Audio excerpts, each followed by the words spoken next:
الحمدللہ وحدہ لا شریک لہ والصلاۃ والسلام علی من لا نبی بعد۔ یہ مسئلہ ذہن نشین فرما لیں کہ جس طرح ایک بڑے جانور گائے، اونٹ اور بھینس میں 7 آدمی قربانی کے لیے شریک ہو سکتے ہیں، اسی طرح اس بڑے جانور میں اگر 6 حصے قربانی کے ہوں، ایک حصہ عقیقہ کا ہو بچی کی طرف سے، یا 2 حصے عقیقے کے ہوں بچے کی طرف سے، تو یہ بھی جائز ہے۔ تو قربانی کے ایک جانور میں کچھ حصے قربانی کے، کچھ عقیقہ کے، تو یہ جائز ہے۔ اس پر دلیل ملاحظہ فرمائیں۔ جس طرح قربانی کے لیے لفظ نسک آیا، اسی طرح عقیقہ کے لیے احادیث میں لفظ نسک آیا ہے۔ سنن ابی داؤد کتاب الضحایا میں ہے، حدیث مبارک موجود ہے۔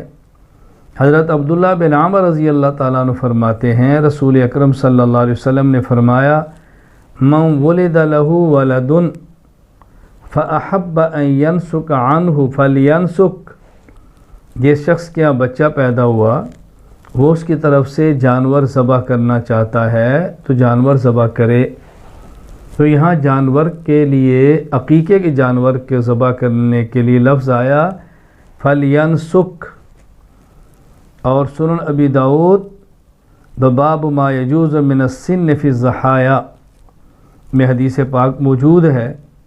حضرت براء بن عازب رضی اللہ تعالیٰ عنہ فرماتے ہیں، خطبنا رسول اللہ صلی اللہ علیہ وسلم یوم النحر بعد الصلاۃ، رسول اکرم صلی اللہ علیہ وسلم نے عید الاضحیٰ کے موقع پر عید کی نماز پڑھانے کے بعد خطبہ دیا، اور آپ نے فرمایا، من صلی صلاتنا، جس شخص نے ہماری طرح نماز پڑھی یعنی عید کی نماز پڑھی، وَنَسَكَ نُسُكَنَا، اور ہماری طرح اس نے قربانی بھی کی، یعنی عید کی نماز پہلے پڑھی، قربانی بعد میں دی، فقط اصاب النسک، تو اس نے صحیح قربانی کی ہے۔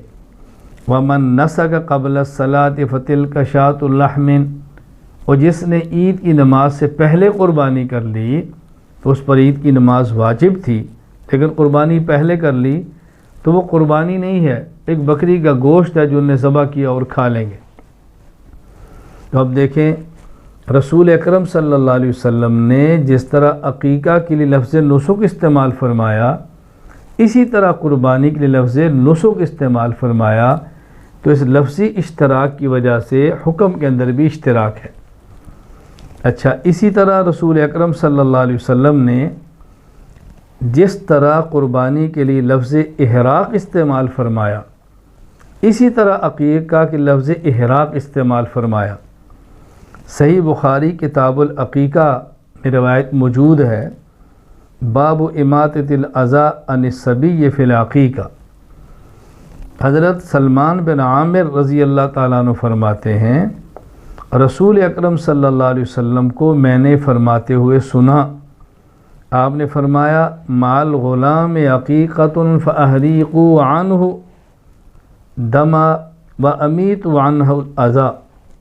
اللہ کے نبی فرماتے ہیں، مال غلام عقیقۃ، بچہ ہو بیٹا تو بھی عقیقہ ہے، فاحریقوا عنہ دما، اس کی طرف سے خون بہاؤ، وَأَمِيتُوا عَنْهُ الْأَذَىٰ، اور اس سے میل کچیل دور کرو۔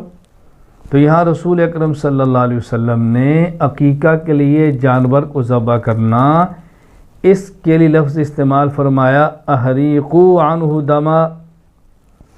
اسی طرح جامع ترمذی ابواب الاضاحی باب ما جاء فی فضل الاضحیہ، حدیث مبارک موجود ہے، رسول اکرم صلی اللہ علیہ وسلم کی ام المومنین امی عائشہ رضی اللہ تعالیٰ عنہ فرماتی ہیں، رسول اکرم صلی اللہ علیہ وسلم فرمایا، ما عمل آدمی من عمل یوم النحر احب الی اللہ من احراق الدم۔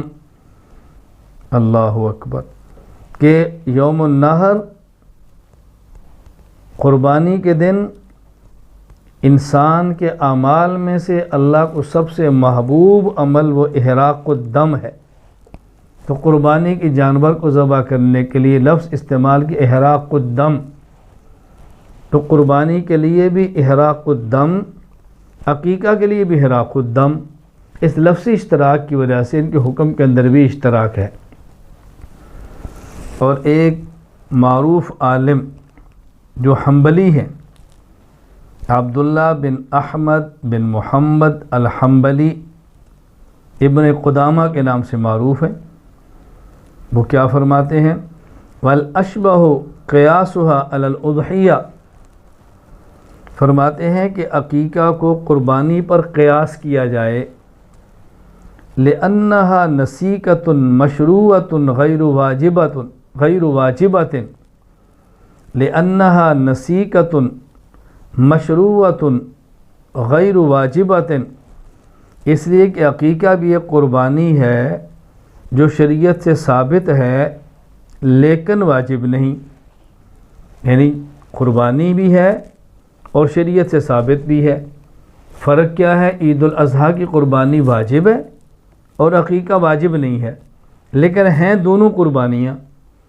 فَأَشْبَهَتِ الْأُضْحِيَّةِ، لہذا ایک قربانی کے مشابہ ہو گیا۔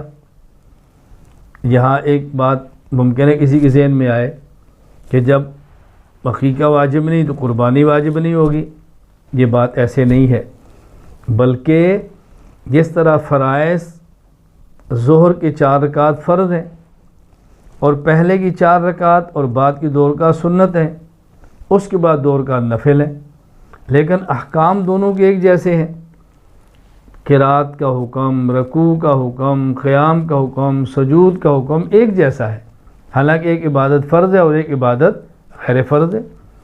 آگے فرماتے ہیں وَلِأَنَّهَا أَشْبَهَتْهَا فِي صِفَاتِهَا وَسَنِّهَا وَقَدْرِهَا وَشُرُوطِهَا فَأَشْبَهَتْ فِي مَصْرَفِهَا، عقیقہ قربانی کے مشابہ ہے قربانی کے جانور کی صفات میں، اس کی عمر میں، اس کی مقدار میں، اس کی شرائط میں، لہٰذا مصرف کے اندر بھی اس کے مشابہ ہو گیا، دونوں ایک جیسے ہو گئے۔ تو قربانی کے جانور میں عقیقہ کا حصہ ڈالنا جائز ہے قیاس کی بنیاد پر، اور شریعت کے دلائل 4 ہیں۔ نمبر 1 قرآن، نمبر 2 سنت، نمبر 3 اجماع امت، نمبر 4 قیاس شرعی۔ قیاس شرعی ثابت ہونے والا مسئلہ یہ دلیل شرعی ثابت ہونے والا مسئلہ ہوتا ہے، یہ بات ذہن نشین فرما لیں۔ اللہ تعالی ہمیں شریعت سمجھنے کی، عمل کی توفیق عطا فرمائے۔ وآخر دعوانا ان الحمد للہ رب العالمین۔